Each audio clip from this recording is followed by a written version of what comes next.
നീ ശ്രദ്ധിക്കണ്ടേ? ഇത്രയും വിലപിടിപ്പുള്ള വസ്തുവല്ലേ, സ്വർണ്ണമാലയല്ലേ നീ കൊണ്ടുപോയി കളഞ്ഞത്? നീ എവിടെ നോക്കിയാ നടക്കുന്നേ? ആരോ ആയി നോക്കിയാ നടക്കുന്നേ എന്നൊക്കെ പറഞ്ഞുകൊണ്ട് വല്ലാതെ ദേഷ്യപ്പെടുകയാണ്. ആ അമ്മയാണെങ്കിൽ വല്ലാതെ ഇരുന്ന് കരയുന്നുണ്ട്.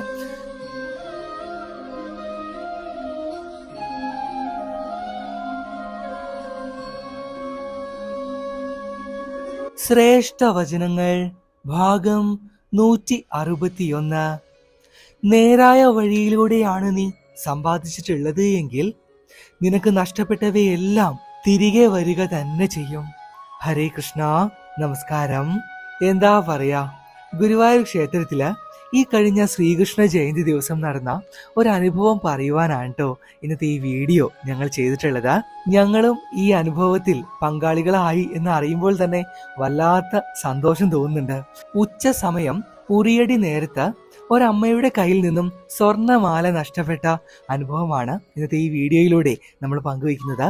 തീർച്ചയായും അത്രമാത്രം നമ്മളെ അത്ഭുതപ്പെടുത്തുന്ന കുറച്ച് കാര്യങ്ങൾ നിങ്ങൾക്ക്, ഞങ്ങളുടെ ഏറ്റവും പ്രിയപ്പെട്ട ഭക്തജനങ്ങൾക്ക് കേൾക്കുവാനായി സാധിക്കും.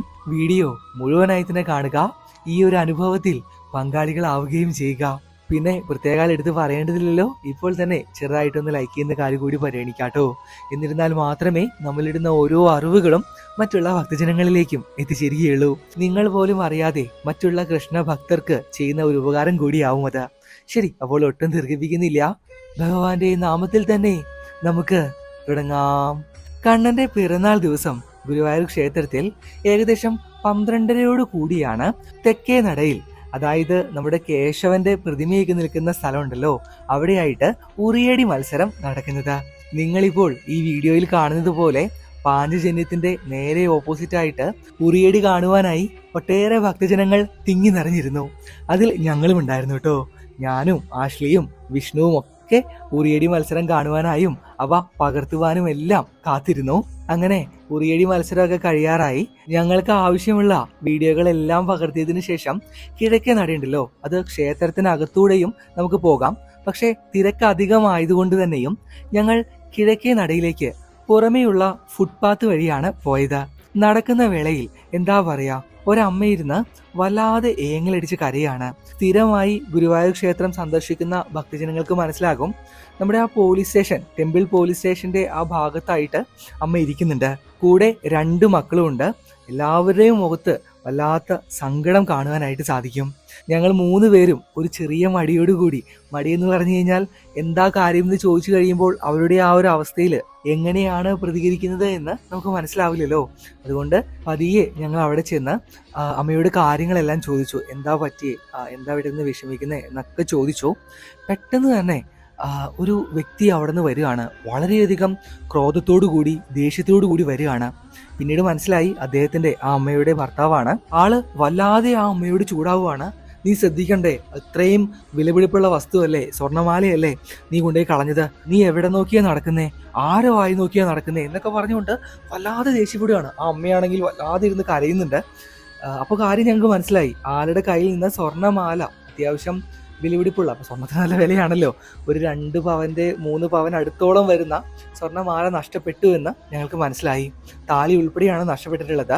അപ്പോൾ തന്നെ വിഷ്ണു അദ്ദേഹത്തോട് പറഞ്ഞു, അങ്ങളെ ഇങ്ങനെ ദേഷ്യപ്പെട്ടിട്ട് കാര്യമില്ല, അത് അമ്മയെ കൂടുതൽ വിഷമത്തിലാക്കിയുള്ളൂ. നിങ്ങളൊന്നല്ലെങ്കിൽ സ്റ്റേഷനിൽ കൊണ്ടുപോയി പരാതിപ്പെടുക, അല്ലെങ്കിൽ ദേവസ്വവുമായിട്ട് ബന്ധപ്പെട്ട ഒരു അനൗൺസ്മെന്റ് ചെയ്യാൻ പറയാം എന്ന് വിഷ്ണുവും ഞങ്ങളും വളരെയധികം ഭവ്യതയോടുകൂടി അദ്ദേഹത്തോട് പറഞ്ഞു. അവർക്ക് അപ്പോഴും ദേഷ്യം മാറിയിട്ടില്ല. ഇങ്ങനെയൊക്കെ പറഞ്ഞുകൊണ്ടിരിക്കുമ്പോൾ ഏറ്റവും ഞങ്ങൾക്ക് ആശ്ചര്യം തോന്നിയൊരു കാര്യം, ആ അമ്മ ഇരുന്ന് ഭഗവാനോട് പ്രാർത്ഥിക്കുന്നുണ്ട്. തന്റെ മക്കളോട് പറയുന്നുണ്ട്, അമ്മ വർഷങ്ങളോളം കാത്തിരുന്ന് ഗുരുവായൂരപ്പനായിട്ട് എന്നെ ഇവിടെ എത്തിച്ചതാണ്, ഒരിക്കലും കണ്ണൻ എന്നെ കൈവിടില്ല എന്ന് ആ അമ്മ വളരെയധികം സങ്കടത്തോടും എന്താ പറയുക, ആത്മവിശ്വാസത്തോടും കൂടി തന്റെ മക്കളോട് ഇങ്ങനെ പറഞ്ഞുകൊണ്ടിരിക്കുകയാണ്. അപ്പോൾ എൻ്റെ മനസ്സിലൂടെ കടന്നുപോയൊരു കാര്യമുണ്ട്. വർഷങ്ങളോളം കാത്തിരിക്കണമെങ്കിൽ അവരുടെ ആ ഒരു ഫാമിലി എത്രമാത്രം സെൻസിറ്റീവ് ആയിരിക്കുമെന്ന്. അവരുടെ വീട് ആലപ്പുഴയായിരുന്നു. ആലപ്പുഴയിൽ നിന്നും ഗുരുവായൂർ വരിക എന്ന് പറയുമ്പോൾ തീർച്ചയായിട്ടും ആ അമ്മയ്ക്ക് ഭർത്താവിൻ്റെയോ മക്കളുടെയോ സഹായം വേണം. അദ്ദേഹത്തിന്റെ മുഖം കണ്ടപ്പോൾ ഞങ്ങൾ എന്തായാലും ഉറപ്പിച്ചു, അങ്ങനെയൊന്നും പുറത്തേക്ക് വിടുന്ന ഒരാളല്ല എന്ന്. എത്രമാത്രം ദുഃഖകരമായിട്ടുള്ള, ഖേദകരമായിട്ടുള്ള ഒരു കാര്യമാണല്ലേ. സ്വന്തമായിട്ടൊരു വഴിക്ക് പോകുവാനായിട്ട് സാധിക്കുന്നില്ല, അതിനുള്ള സാഹചര്യം ഇല്ല. അതും പ്രത്യേകാൽ താൻ അത്രമാത്രം സ്നേഹിക്കുകയും പോകുവാൻ ആഗ്രഹിക്കുകയും ചെയ്യുന്ന ക്ഷേത്രങ്ങളിലേക്ക് ഇത്തരത്തിലൊരു അവസ്ഥ വരിക എന്ന് പറയുമ്പോൾ തന്നെ അത് ഖേദകരമാണ്. എന്തൊക്കെയായാലും അവരെ ഞങ്ങൾ അനൗൺസ്മെന്റ് ചെയ്യുന്നിടത്തേക്കാണ് ആദ്യം വിട്ടത്. ദേവസ്വത്തിന്റെ തന്നെ അനൗൺസ്മെന്റ് സെന്റർ ക്ഷേത്രത്തിനകത്തുണ്ട്. അവിടെ വിളിച്ചു പറയിപ്പിക്കുവാൻ അവരെ പറഞ്ഞു വിട്ടു. അങ്ങനെ ഞങ്ങൾ മൂന്നാളും ഭക്ഷണമൊക്കെ കഴിച്ച് തിരികെ ക്ഷേത്രത്തിലേക്ക് വരുന്ന വേളയിൽ ഞങ്ങളെ 3 പേരെയും വളരെയധികം അത്ഭുതപ്പെടുത്തിക്കൊണ്ട് ഒരു അനൗൺസ്മെന്റ് കേട്ടു. ഇന്ന വ്യക്തിയുടെ സ്വർണമാല ഒരാളെ ഏൽപ്പിച്ചിട്ടുണ്ട്, അടയാള സഹിതം വരികയാണ് എങ്കിൽ അത് തിരികെ നൽകുന്നതായിരിക്കുമെന്ന്. ഞങ്ങൾ അപ്പോൾ തന്നെ വേറെ ഒന്നും ചിന്തിച്ചില്ല. ആ തിരക്കിനിടയിൽ വളരെ പെട്ടെന്ന് ആ അനൗൺസ്മെന്റ് ചെയ്യുന്ന അടുത്തേക്ക് എത്തി. ഏകദേശം ഒരു 5-10 മിനിറ്റിനുള്ളിൽ ഈ അമ്മയും മക്കളും വളരെയധികം ആകാംക്ഷയോട് കൂടി സന്തോഷത്തോടു കൂടി അവിടെ വരുന്ന കാഴ്ചയാണ് ഞങ്ങൾ കണ്ടത്. അങ്ങനെ ആ അമ്മ അവിടെ നിന്ന് കാര്യങ്ങളൊക്കെ പറഞ്ഞ് ഏകദേശം ഒരു 10-15 മിനിറ്റ് എടുത്തു ഇതൊന്ന് ഉറപ്പിക്കണമല്ലോ ഇവരെ തന്നെയാണെന്ന്. തിരികെ കിട്ടിയ ആൾക്ക് എന്തായാലും തന്റെ മാല വാങ്ങി തിരികെ വരുമ്പോൾ അമ്മ ഞങ്ങളെ കണ്ടു, ഒരുപാട് സ്നേഹം ഞങ്ങളോട് പ്രകടിപ്പിച്ചു. കാരണം ഞങ്ങൾ അത്രമാത്രം അവരെ ആശ്വസിപ്പിച്ചിരുന്നു. ശാരദാമ്മ ഞങ്ങളോട് പറഞ്ഞ വാക്കുണ്ട്, അങ്ങനെയൊന്നും ഗുരുവായൂരപ്പൻ എന്നെ കൈവിടില്ല മക്കളെ എന്ന്. അങ്ങനെ അമ്മയുടെ കാര്യങ്ങളൊക്കെ പറഞ്ഞ് ഞങ്ങൾ തിരികെ മടങ്ങി. പക്ഷെ ആളുടെ ഒരു ഇന്റർവ്യൂ എടുക്കണമെന്ന് അതിയായ ആഗ്രഹം ഉണ്ടായിരുന്നു കേട്ടോ. പക്ഷെ ക്ഷേത്രത്തിനകത്തായതിനാലും വളരെയധികം തിരക്കുള്ളതിനാലും ഞങ്ങൾക്കതിന് സാധിച്ചില്ല. പിന്നെ ആ ഫാമിലിയോട് ഞങ്ങൾ പറഞ്ഞിരുന്നു ഇങ്ങനെ ചാനലിൽ നിന്നാണ്, എങ്കിലുമെന്റെ കൃഷ്ണയിൽ നിന്നുമാണെന്നൊക്കെ. അപ്പോൾ അമ്മ പറയുണ്ടായി എങ്കിലുമെന്റെ കൃഷ്ണ ഞാൻ ഇടയ്ക്ക് കാണാറുണ്ടെന്നൊക്കെ. എന്തായാലും കണ്ടതിൽ സന്തോഷമുണ്ടെന്നൊക്കെ പറഞ്ഞ് വളരെയധികം അതിയായ സന്തോഷത്തോടും സ്നേഹത്തോടും കൂടിയാണ് അവര് തിരികെ മടങ്ങിയത്. ഇതാണ് പറയുന്നത്, ആത്മാർത്ഥമായി ഭഗവാനെ സ്നേഹിച്ചു കഴിഞ്ഞാൽ, ഭഗവാനെ വിശ്വസിച്ചു കഴിഞ്ഞാൽ ഒരിക്കലും കണ്ണൻ നമ്മളെ കൈവിടുകയില്ല. അത്രത്തോളം വിഷമഘട്ടത്തിലൂടെ നാഴിക നേരം ആ അമ്മ കടന്നു പോയപ്പോഴും ഗുരുവായൂരപ്പനെ പരിപൂർണമായും വിശ്വസിക്കുകയാണ് ആ അമ്മ ചെയ്തത്. ഞങ്ങൾക്കത് അത്രത്തോളം അറിയുവാൻ പറ്റും. ഞങ്ങളത് നേരിൽ കണ്ടതാണ്. എന്തായാലും ഗുരുവായൂർ ക്ഷേത്രത്തിൽ വെച്ച്, അതും ശ്രീകൃഷ്ണ ജയന്തി ദിവസം തന്നെ ഈ ഒരു അനുഭവം നേരിൽ കാണുവാനും അത് ഞങ്ങളുടെ ഏറ്റവും പ്രിയപ്പെട്ട ഭക്തജനങ്ങളുമായി ഇപ്പോൾ പങ്കുവെക്കുവാനും സാധിച്ചതിൽ അതിയായ സന്തോഷമുണ്ട്.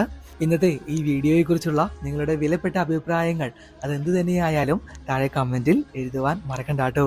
നിങ്ങൾക്കും ഇതേപോലെ ശ്രീകൃഷ്ണ ജയന്തി ദിവസം കണ്ണന്റെ പിറന്നാളിന്റെ അന്ന് ക്ഷേത്രങ്ങളിൽ പോയപ്പോഴുണ്ടായ അനുഭവം എന്തെങ്കിലും ഉണ്ട് എങ്കിൽ അതും താഴെ എഴുതിക്കൊള്ളുക സ്നേഹത്തോടു കൂടി. ഇവയെല്ലാം മറ്റുള്ള ഭക്തജനങ്ങളും വായിച്ചു കഴിയുമ്പോൾ ഭഗവാനിലേക്ക് കൂടുതലായി അടുക്കുവാനുള്ള വഴികളാണ് നമ്മൾ ഒരുക്കി കൊടുക്കുന്നത്. ആയതിനാൽ അതിനൊരു മടിയും കാണിക്കണ്ട കേട്ടോ. പിന്നെ എന്നത്തെയും പോലെ തന്നെ ഇന്നത്തെ ഈ വീഡിയോ സ്പോൺസർ ചെയ്ത ഒരമ്മയെക്കുറിച്ചാണ് ഞങ്ങൾക്ക് പറയുവാനുള്ളത്. ജോത്സ്ന പി നായർ എന്നാണ് അമ്മയുടെ നാമധേയം. മിക്ക വിശേഷപ്പെട്ട ദിവസങ്ങളിലും അമ്മ ഇതേപോലെ വീഡിയോകൾ സ്പോൺസർ ചെയ്യാറുണ്ട്. 5 പേർക്കുള്ള നാരായണീയം ഗ്രന്ഥമാണ് ഈ ശ്രീകൃഷ്ണ ജയന്തി ദിവസം ഭക്തർക്കായിട്ട് അമ്മ ദാനം ചെയ്തത്. അതിൽ ഞങ്ങളും പങ്കാളികളായിരുന്നു. ഞങ്ങൾ മുഖേനയാണ് 5 ഭക്തജനങ്ങൾക്ക് ഇത് ദാനമായിട്ട് നൽകിയിട്ടുള്ളത്. ശ്രീകൃഷ്ണ ജയന്തി ദിവസം തന്നെ ഒരു വീഡിയോ ചെയ്യണമെന്നായിരുന്നു അമ്മയുടെ ആഗ്രഹം. പക്ഷേ മറ്റുള്ള വീഡിയോകൾ നമുക്ക് പെൻഡിങ് ഉള്ളതിനാലാണ് അതിന് സാധിക്കാതിരുന്നത്. എന്തായാലും ജോത്സ്നാമ്മയ്ക്ക് എല്ലാവിധ അനുഗ്രഹങ്ങളും ഭഗവാൻ എപ്പോഴും നൽകട്ടെ എന്നും അമ്മയ്ക്കും അമ്മയുടെ കുടുംബത്തിലുള്ള എല്ലാവർക്കും ഭഗവാൻ തുണയായി നിൽക്കട്ടെ എന്നും ഈ വേളയിൽ പ്രാർത്ഥിക്കുകയാണ് കേട്ടോ. അതേപോലെ തന്നെ അവസാനമായിട്ട് പറയുവാനുള്ള മറ്റൊരു കാര്യം, നമ്മൾ ലൈവ് തത്സമയ സംപ്രേഷണം ഇപ്പോൾ സ്റ്റാർട്ട് ചെയ്തിട്ടുണ്ട് കേട്ടോ, തുടങ്ങിയിട്ടുണ്ട്. വിഷ്ണു ആണ് അത് ഹോസ്റ്റ് ചെയ്യുന്നത്. ക്വിസും അതേപോലെ തന്നെ മറ്റുള്ള കൃഷ്ണാനുഭവങ്ങളും ഒക്കെ നമ്മൾ തത്സമയത്തിൽ വായിക്കുന്നതായിരിക്കും. രാത്രിയാണ്, സമയം ഇതുവരെ നിശ്ചയിച്ചിട്ടില്ല. ഇന്നും നാളെയുമായിട്ട് പോളിൽ, യൂട്യൂബ് ചാനലിൽ പോളിടും. അതേപോലെ തന്നെ നമ്മുടെ എങ്കിലുമെന്റെ കൃഷ്ണ വാട്സപ്പ് ചാനലിലും പോളിടും. ആയതിൻ്റെ അടിസ്ഥാനത്തിലായിരിക്കും ഏത് സമയമാണ് എല്ലാ ദിവസവും ലൈവിനായിട്ട് മാറ്റി വെക്കേണ്ടത് എന്ന് നമ്മൾ തീരുമാനിക്കുക. ക്വിസൊക്കെ ലൈവിൽ വരുന്ന ദിവസമാണ് എങ്കിൽ തീർച്ചയായിട്ടും സമ്മാനങ്ങൾ ഉണ്ടാവുന്നതാണ്. അപ്പോൾ എല്ലാവരും ക്വിസിൽ പങ്കാളികളാവുക, തത്സമയത്തിൽ വരിക, നിങ്ങളുടെ അനുഭവങ്ങളും അതേപോലെ തന്നെ വിശേഷങ്ങളൊക്കെ പങ്കുവെക്കുക കേട്ടോ. ശരി, അപ്പോൾ കൂടുതലായിട്ട് ഒന്നും പറയുന്നില്ല. ഭഗവാൻ ആ കള്ളക്കണ്ണൻ എല്ലാ ഭക്തജനങ്ങളെയും 2 കൈ നീട്ടി ഈ വേളയിൽ അനുഗ്രഹിക്കട്ടെ എന്ന് പ്രാർത്ഥിച്ചുകൊണ്ട് നിർത്തുകയാണ്. കാണാം, പകലാം. നന്ദി, നമസ്കാരം.